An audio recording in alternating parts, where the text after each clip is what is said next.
All aboard and welcome to our podcast, Goddessship. Tonight's topic is Black History Month Enough and the Critical Race Theory. For those of you who are returning, thank you for your continued support and welcome back. And for those of you who are just joining us, welcome and we hope to see you back again. Goddesses and guys, remember that we are also available wherever you listen to your podcast, including Spotify and iHeartRadio. And you can always watch our beautiful and her avatar and his handsome face here on. I am Keely, the soul snatching goddess. And I am Melinda, the fact goddess. FACKT. We want to thank you for joining the podcast tonight. We want you to like, share, and subscribe and bang the notification bell so that you can be one of the first to be notified when we have new episodes. Hello, world. I'm Floyd Guy. All right. So as y'all all know, we are in Black History Month. We've talked about Black History Month and also critical race theory a little bit before. So we're going to do it again in honor of Black History Month. So I'm going to make a little short, quick verse about Black history's history, and then we can get into it. So Black History Month is an annual celebration of achievements of African Americans and a time for recognizing their central role in U.S. history. Also known as African American History Month, the event grew out of Negro History Week, which was the brainchild of Carter G. Woodson and other prominent African Americans. Since 1976, every president has officially designated the month of February as Black History Month. Other countries around the world, including Canada and the United Kingdom, also have devoted a month to celebrating Black history. President Gerald Ford officially recognized Black History Month in 1976, calling upon the public to seize the opportunity to honor the too often neglected accomplishments of Black Americans in every area of endeavor throughout our history. Today, Black History Month is a time to honor the contributions and legacy of African Americans across U.S. history and society, from activists, civil rights pioneers, leaders in industry, politics, science, culture, and more. And also since 1976, every president has endorsed a specific theme for Black History Month. And the 2023 theme is Black Resistance. It explores how African Americans have resisted historic and ongoing oppression in all forms, especially the racial terrorism of lynching, racial programs, and police killing since the nation's earliest days. I'm going to ask a really quick, do y'all know when the NAACP was founded and what that date had to do with somebody? No, I do not. Not me neither. You don't either? So the NAACP was founded on February the 12th, 1909, and it was the centennial anniversary of the birth of Abraham Lincoln. Figures.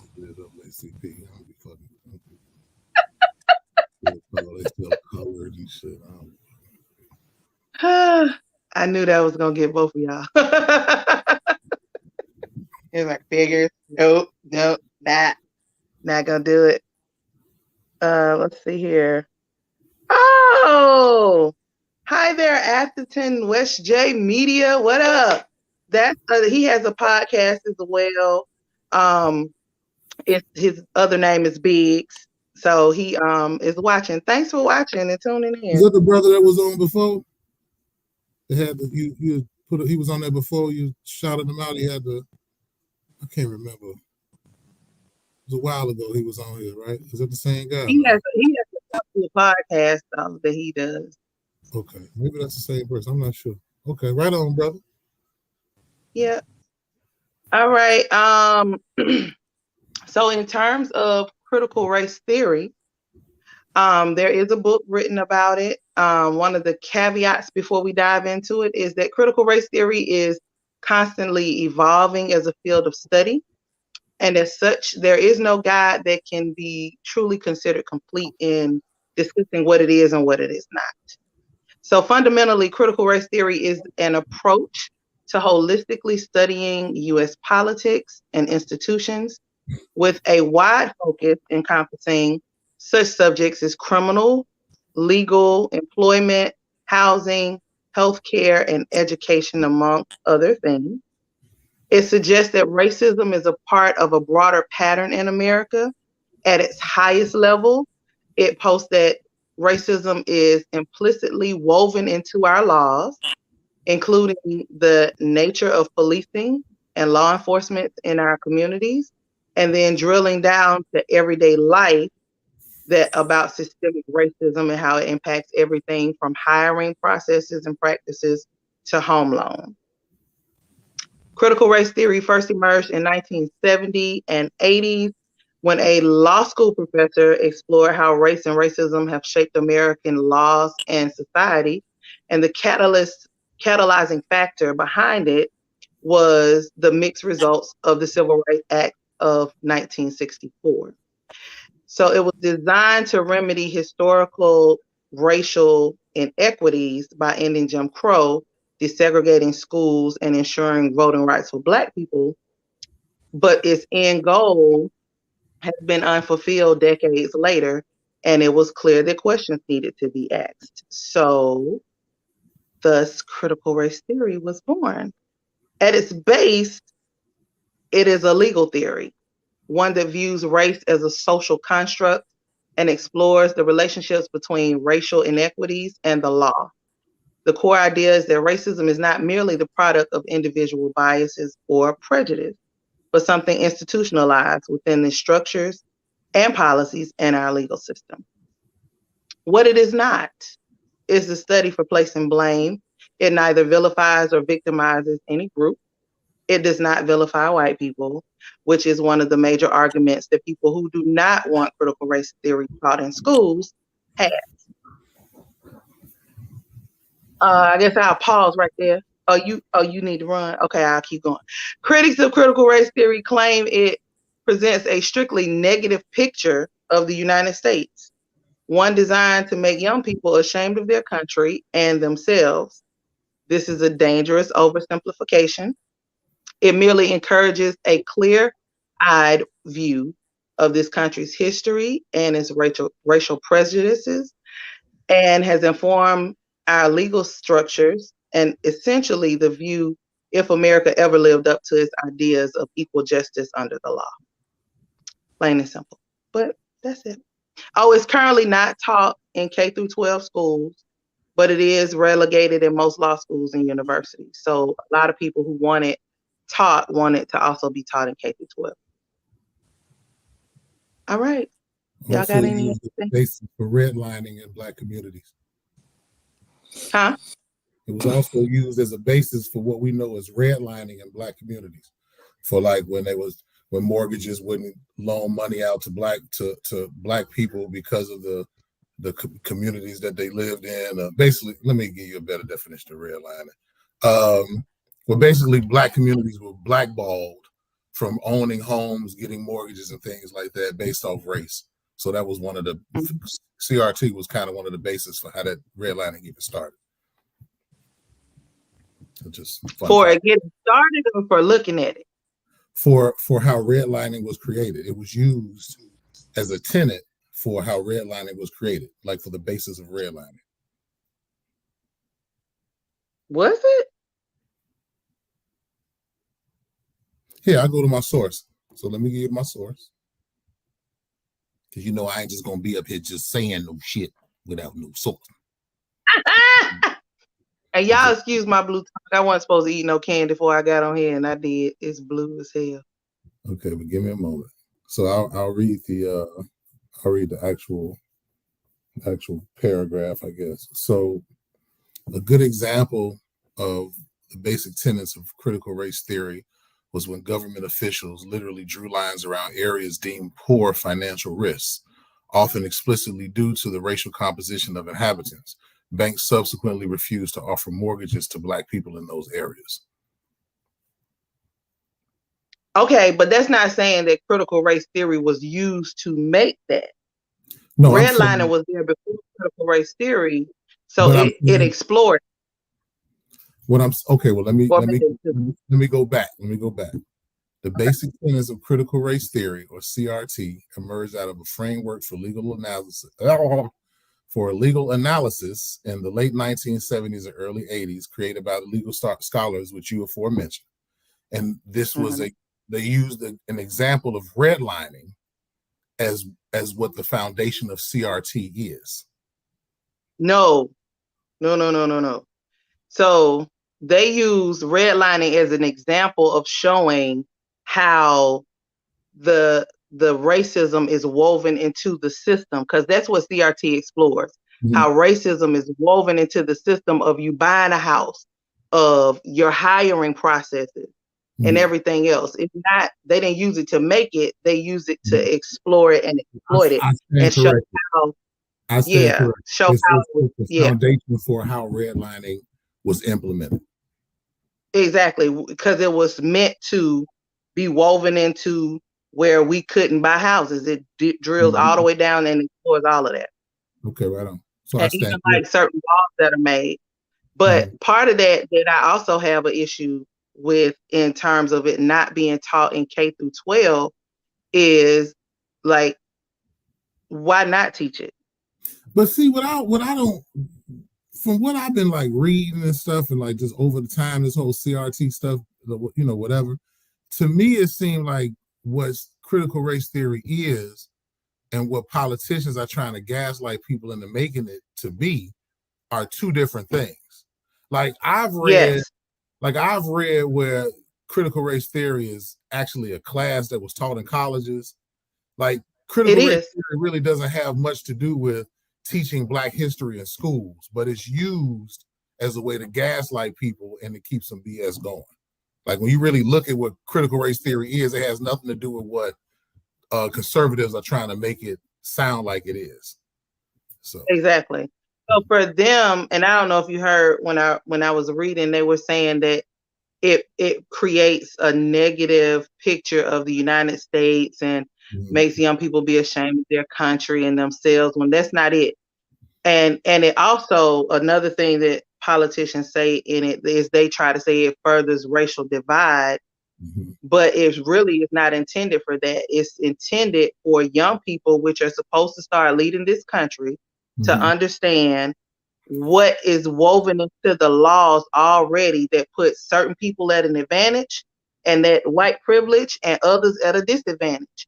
And if you continue the same systemic thing that's going on, nothing's going to change. So if you don't teach them and show them where it's woven into stuff and how just because of this is how you get that white privilege to happen, they're not going to get it. But it's because they just don't continue in it. Right, I agree. Like it seems like, but they're using that to say, because what I'm seeing is a political strategy to erase Black history so that white folks are not held accountable, and to change history so that you're saying, basically piggybacking on what you're saying, you're not being taught. You're not being taught the injustices that Black people, went through in this country. We basically built the country, taking away, oh, well, you white folks did do this bullshit, but we ain't gonna teach y'all that so y'all don't know. We're gonna whitewash history, literally, and give you something different. You know what I'm saying? So that's, so I guess we're on the same page with that. So, because it's like they're trying to, And at the end of the day, if it benefits me and it doesn't benefit you, I don't want it to come out that it's benefiting me. I don't want us to be on the equal playing field, because it ain't gonna work out for me if it's equal for you.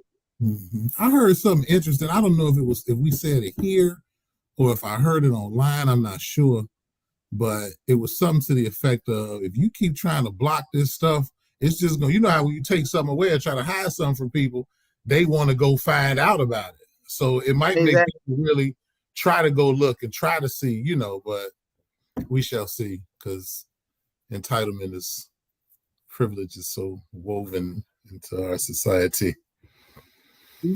Anyway, I digress. Yeah.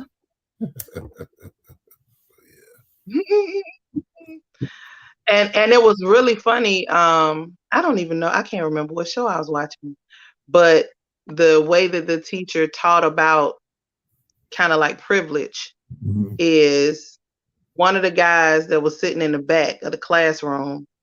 He was like this all-time scoring basketball person or whatever, but he was all the way in the back, last chair in the back. And so the teacher said, everybody ball up a piece of paper. And he said, how many points did you score in the last game? He scored like 63, some ridiculous shit. Right? And so he said, okay, we got Mr. 63 points back there. You know, everybody ball up a piece of paper. He held his bucket and he said, now shoot your paper into the basket. And if you hit the basket, you automatically got an A on the next quiz. So everybody shot their stuff. He sat back there. He was waiting till everybody got through shooting because he a shooter, right? So he waited. He said, all right, Mr. 63, come on, let's hit it. He shot, he missed. He said, oh, you didn't get it. He said, but you saw how everybody in the front row, theirs went directly in the basket because they didn't have that far to go. Even with all your talent and everything that you got, you were at a disadvantage because of where you were, where you sat. And they were at an advantage because of where they were. And that's how things are for particular people in this country. Where you are in America is your advantage. Right. And he said, and even with all your talent, you still didn't get the A, but they did. Right. He said, ain't none of them got out and shot no shots. Ain't nobody practicing nothing, but they all got it. It's a good analogy. Just explain being Black in America. Exactly. And that's part of how certain things with critical race theory are taught. Like they give you lesson plans and everything to teach it. So, I mean, if people really looked at it and researched it, I don't see what's wrong, but hey, who am I?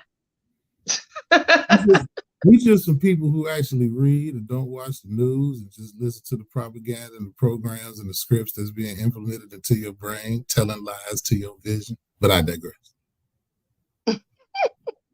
Oh, Fat Goddess, you show is quiet over there. What you got to say?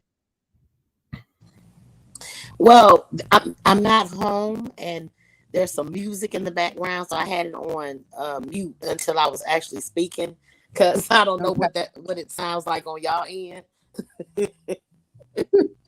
But we can't hear. Okay, good because I'm sorry, I thought y'all would be able to hear it, so I was like, oh my god, let me mute this. I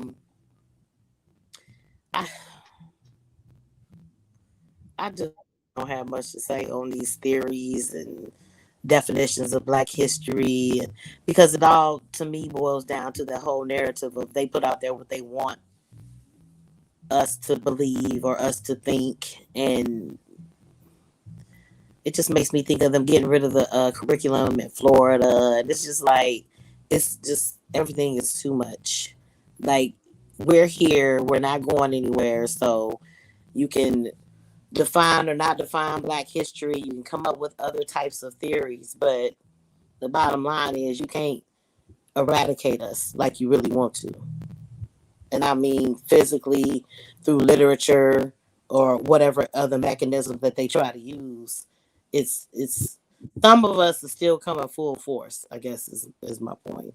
So I'm just kind of like, yeah, okay, blah blah blah blah blah. But it is also up to us to, create, I guess, if you want to say that, for lack of a better word, and stick with our own narrative.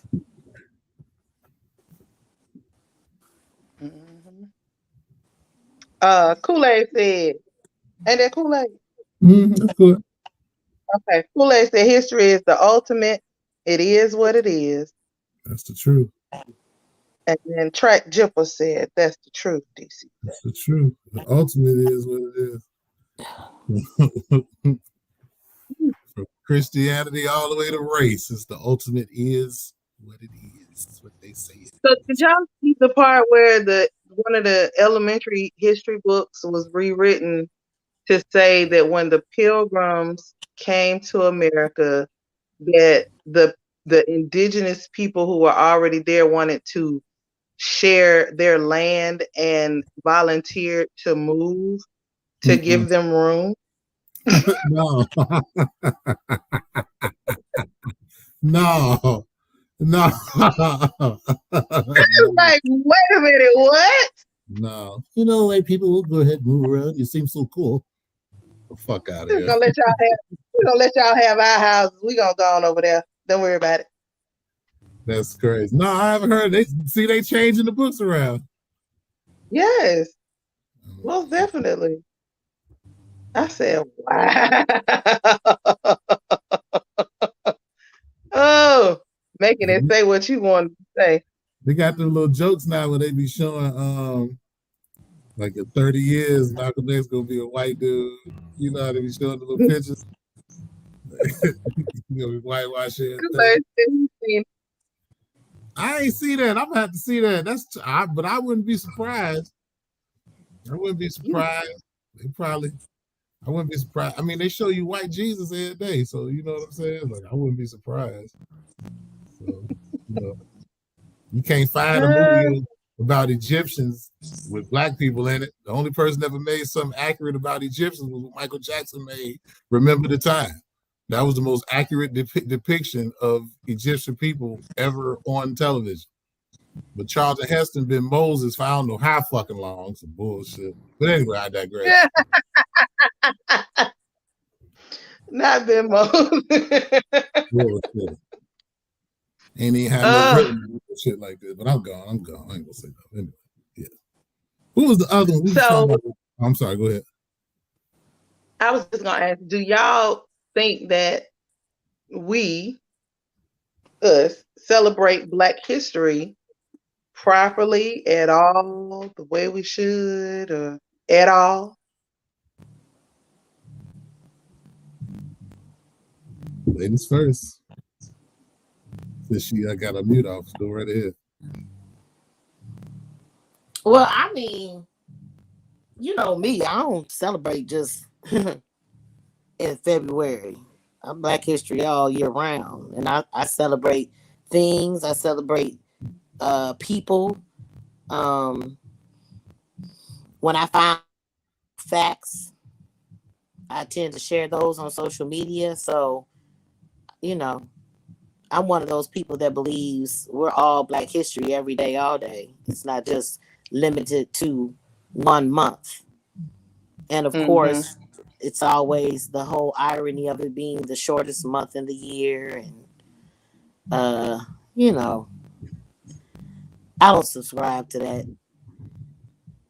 We're every day, all day. So I think there are people, though, that probably only celebrate during the month. And it may not necessarily even be the whole month. It heightens people's awareness in February that may possibly be not thinking about it any other time of the year. And then, you know, it's kind of just like with Juneteenth. I know that's a whole different month, but people will wear shirts and sweatshirts and outfits on Juneteenth, and then whatever their purpose is for celebrating it, it's not heard about, or they're not heard from in that capacity until the following year during Juneteenth.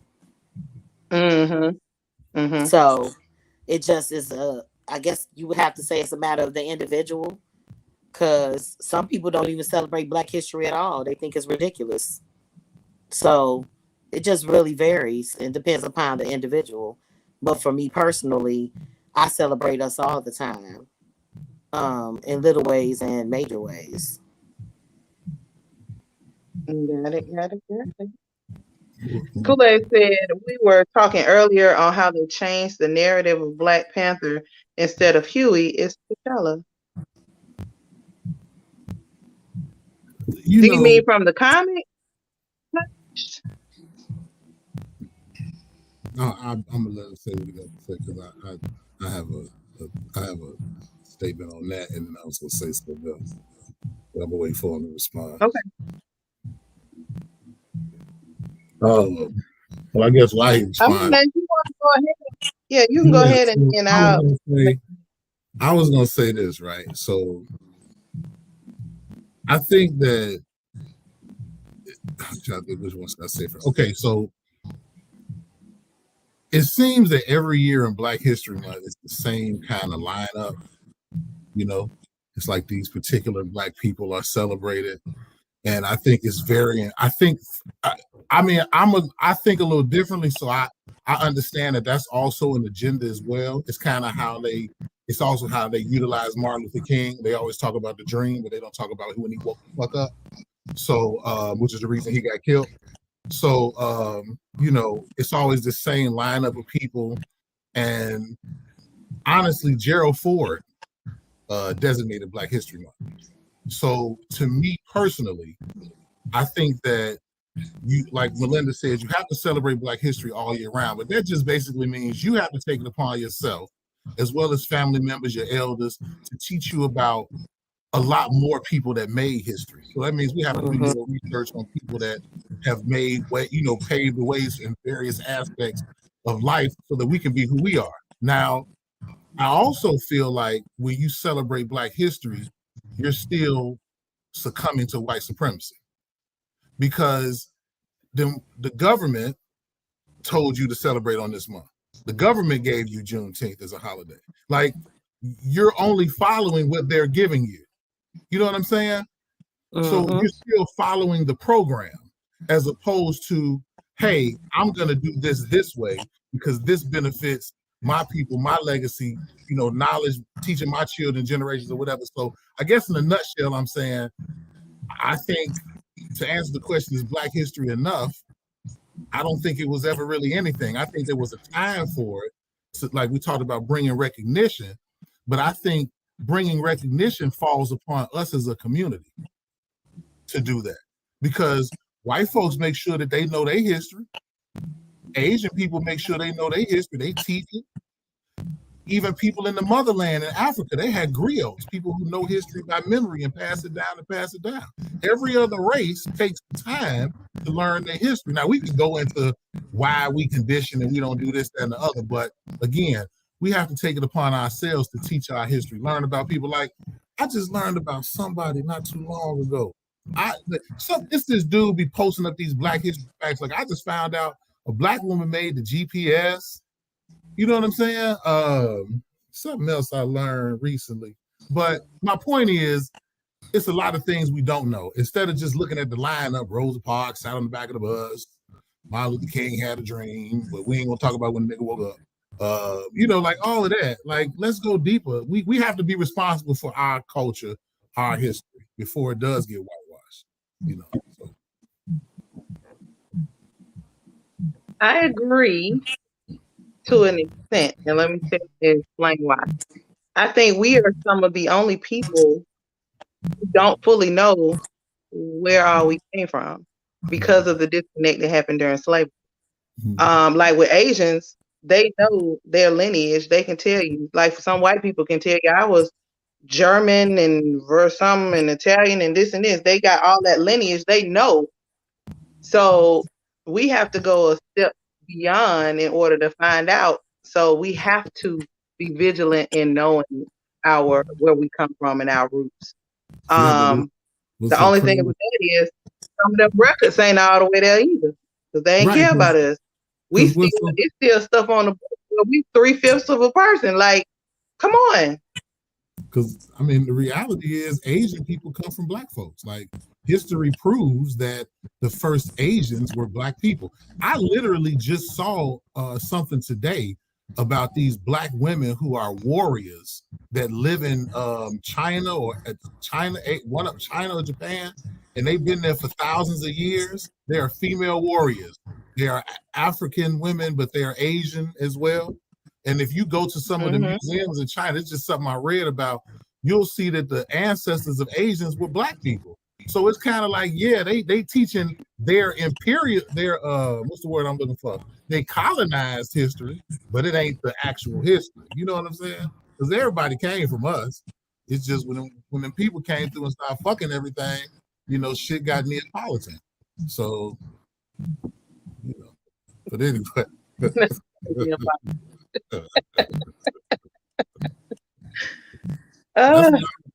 I'm rooting for the brother who played for Philadelphia in the Super Bowl. I can't root for the Neapolitan. But I digress. Yeah,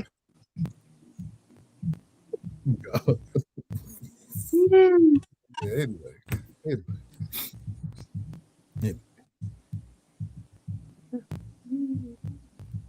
Pat got anything else to add?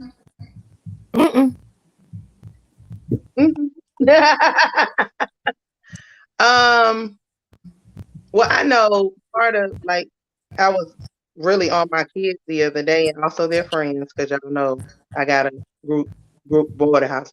I don't know. But anyway, so so I was talking to them because I was like, all of y'all are gamers essentially, and some of y'all play to play, some of y'all want to create, but at the end of the day, I'm like, y'all can recite and tell me all this stuff about all of these anime characters that are created from Asian backgrounds, and y'all are pronouncing the names like y'all damn near Asian. I'm like, what? And I'm like, okay. I said, so give me and name me 10 Black characters. Tell me who they are, what they're about. The same way you can run this background down about this Asian character that you know off this anime. And they was like, we get up, but they I said, now if I asked you to give me 10 of them Asians, you would have been naming them and telling what their strengths are, their weaknesses, where they came from, their origin, where they was born, what they. You could do all that. I said at the end of the day, y'all slacking because y'all could be making some buku money because our dollars are big dollars. And parents want to buy kids stuff that has to do with us. They will support your little Black asses if y'all get on it and do something. So learn about your history and make some shit happen. Yeah, others are cornering the market on our culture. On us all the time. Mm-hmm. Yeah. I'm like, come on. Let's get it. I don't understand. I was like, if I hear another y'all come through here talking about my punch down and sound like you Asian, I'm punching your face. For the anime. This shit out anime stuff. So a lot of people stuck on that anime. Animes and manga. Yeah, I see. I don't even know what that is. Manga? Yeah. What's that? So it's getting them to read because it's books. And they're like the Asian comic books, and that like this side is a book, and if you flip it, it's a whole nother book. Oh, damn. Yeah. So they buying them and they reading them, but it ain't about you make a manga about Black folks. Yeah. You can make it in an anime. It'd be nice to see some black comics and or just Black stories, even if it is comic, just something. When I was a shorty, they had this dude named Sunman. Don't nobody remember him, but he was a Black superhero. It didn't last too long, but his name was Sunman for real. But, I mean, I was excited about it, but it didn't last too long. So. That was the comic? It was a comic and an action figure, yeah. I was a shorty called Sunman. Yeah, I'm 46 though, but you know how they go. It was very short-lived. Very short-lived. Sunman. Very short-lived. I might have to go find Sunman. It was Sunman. I was not even 10 years old. It was called Sunman. I remember that. Wow. The little guy had the action figures of Sunman. Because I had never seen a Black superhero. You know what I'm saying? Like I had never seen a Black superhero. So that was like a big deal to me. I didn't know, no Black superheroes. So Black Panther didn't come out till I didn't discover Black Panther till a long time later, and it wasn't what it is now. Yeah. So. But that's an industry, and then the only thing, I know that there was this one Black comic book that I plan on buying, but it was their subscriptions are they're very high priced for me not to be no comic book person. I want to support you, but I ain't no comic book person, so I'm just supporting out of support. But his little thing was grip. I was like, oh Jesus. I figured out the blank man. Oh, Media Man, Robert Todd. Media Man was a good ass movie though. That was a step on movie. I don't care what nobody says. Media Man was a good ass movie. This is my opinion. I think it was a good Well, ass movie. that there's Black Falcon, that's a comic book character. Cyborg from Teen Titans. Okay. He was black. I forgot about Cyborg. There's Miles Morales. There's the Black Spider-Man. Miles Morales. How that's a brother? Morales. That ain't a brother. He's black. Miles Morales is the black man. He the Black Spider-Man. Morales, that's more Hispanic. Go look it up. Static Shock was a black character. Oh yeah, but why Miles Morales? Why his last name couldn't have been Muhammad or Jackson? Why had to be Morales? I didn't write it. Huh? I heard they're making a movie about Mansa Musa that's coming out. They're in the works. Really? That Ryan Coogler is talking with somebody. They're trying to make it happen. I don't know if it's gonna happen, but it's supposed to be. They're trying to work on it about Mansa Musa. That would be a great movie to see. That's gonna be very interesting. I just want for when they do it. I just really want somebody to put some money behind promoting these movies. Right.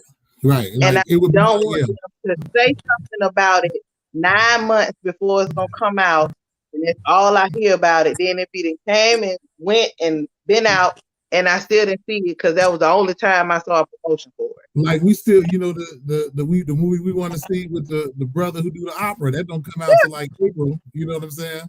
But it would be nice to see a movie about Hannibal or Mansa Musa, or, nice to see something like that. Yeah. I'd like to see a movie about Hannibal personally. Oh, Luke Cage. Ah, that's right. I forgot about Luke Cage. Yay! I forgot about Luke Cage. That was a good series. What? What happened? Is that me lagging? That was me. Am I lagging? Oh, I don't hear you lagging. Huh? I think you said laughing. No, I don't think so. I don't think so. Okay. So what did I missed what you said about Luke Cage? Melinda?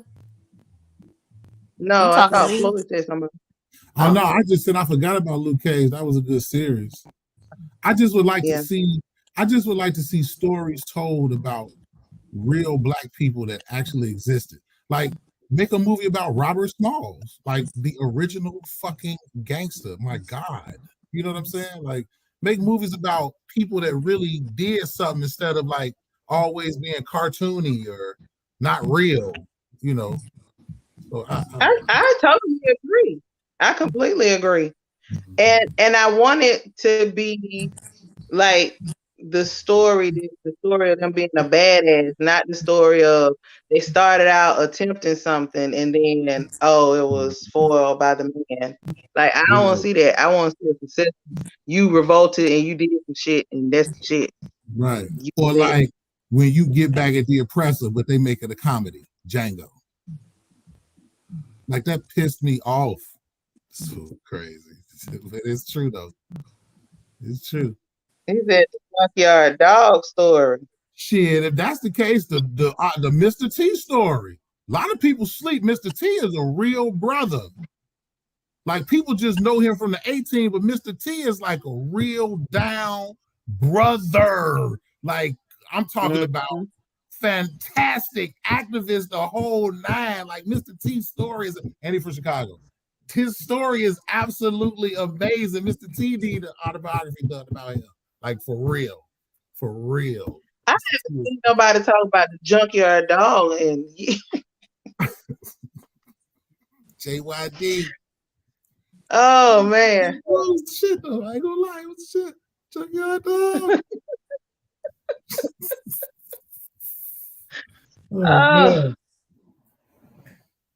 Yeah, I just really feel like it's just at this point it has become commercialized where corporations are putting out that they're in support of Black people during Black History Month.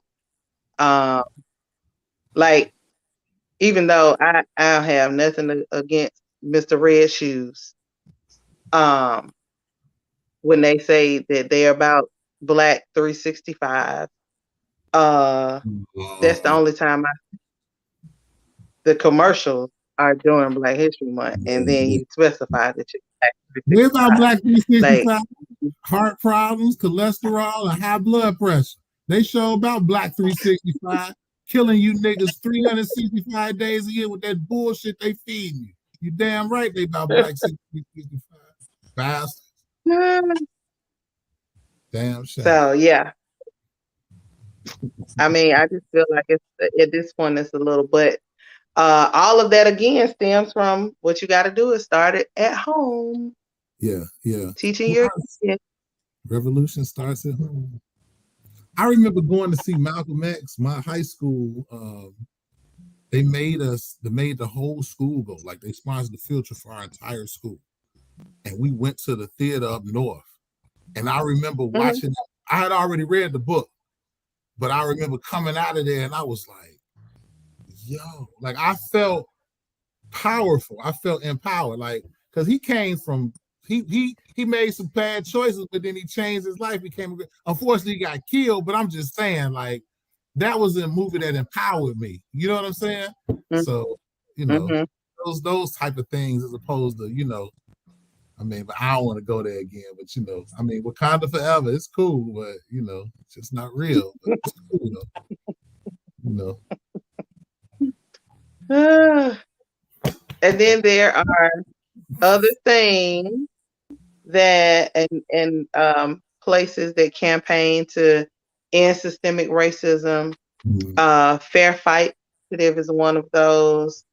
I don't know really anybody else who's doing it. I know some people do parts of their clothing line proceeds go towards the efforts of ending systemic racism. Melinda, you was talking about one guy, right? The other day. Brandon Blackwood. He's a African American male purse designer. That's the main thing he does. But he's also ventures out into what I found out recently. He also has clothing and things like that.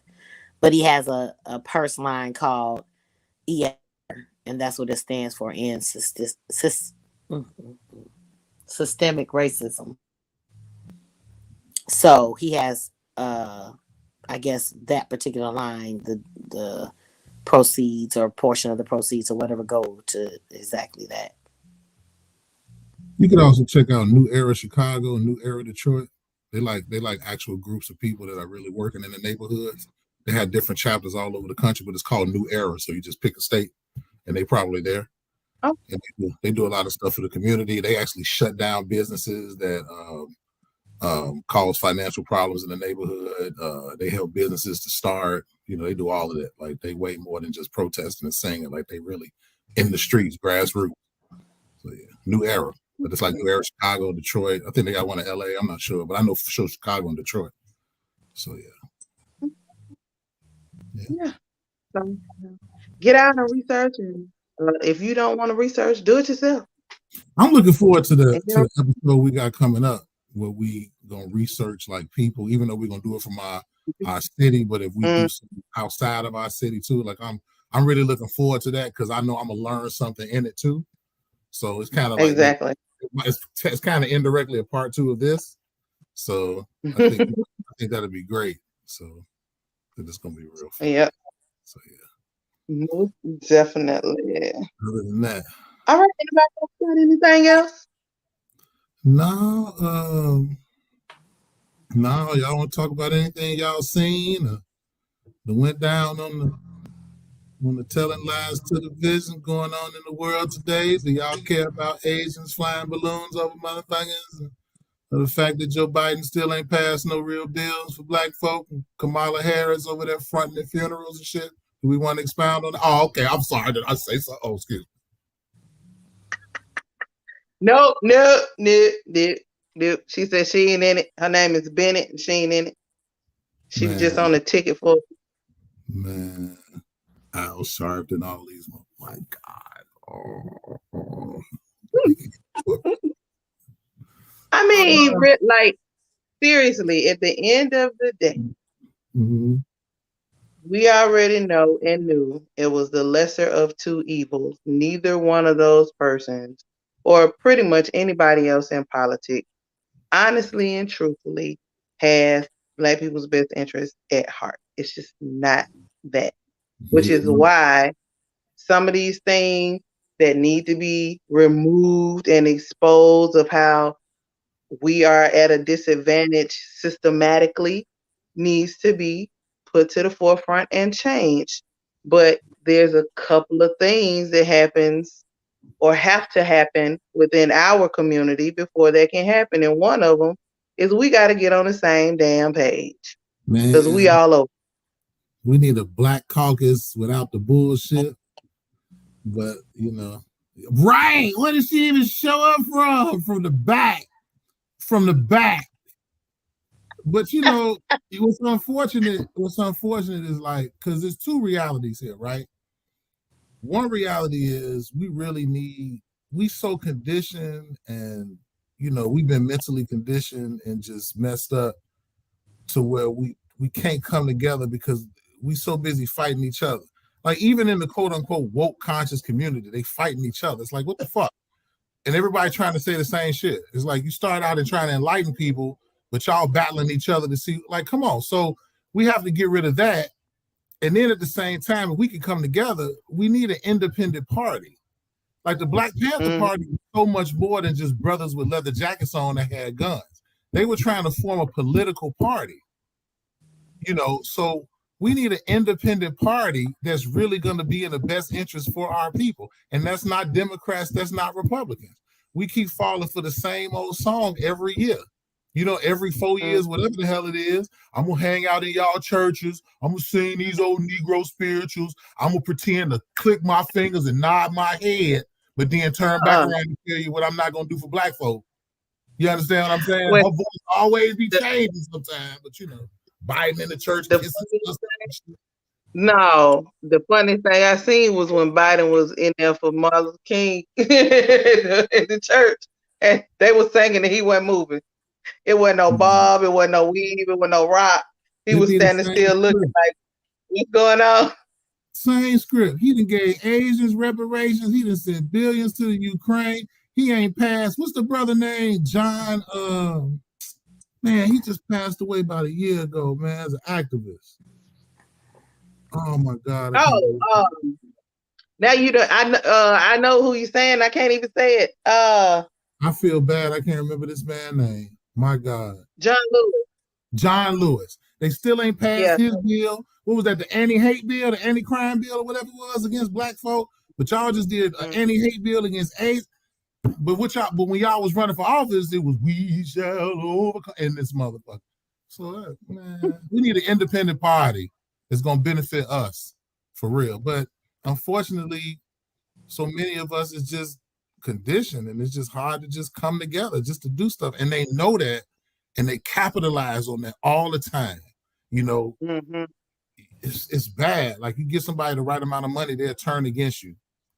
You know, it's bad. And the people that's willing to die for it or that's willing to not take a bribe, they get rid of them because they know those are people that can change things. So, you know, that's why Fred Hampton ain't here, you know. And that's why Fred Hampton Jr. catching so much hell back home in Chicago. You know, it's a lot, you know. So, yeah, anyway. It is what it is. Somebody signed? What's going on? Huh? Nothing. I thought I heard something. It's cool. Oh. But yeah. All right. Well, are all hearts and minds clear? Yes. Yeah.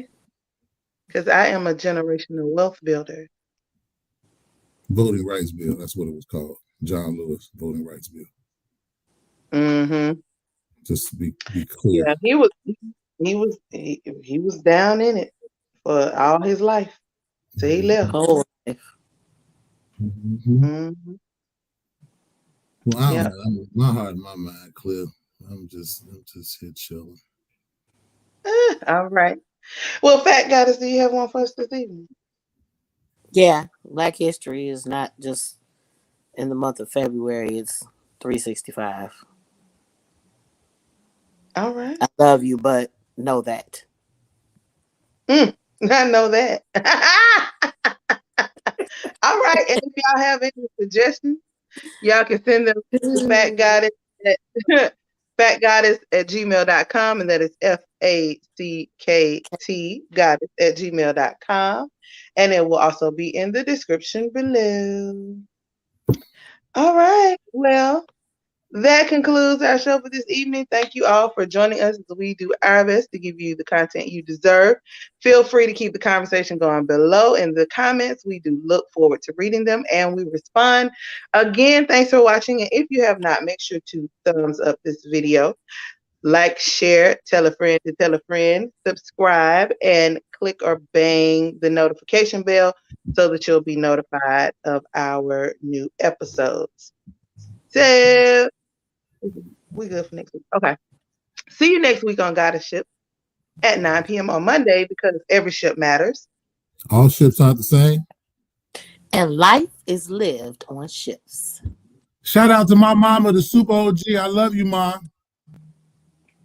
Your favorite and only son.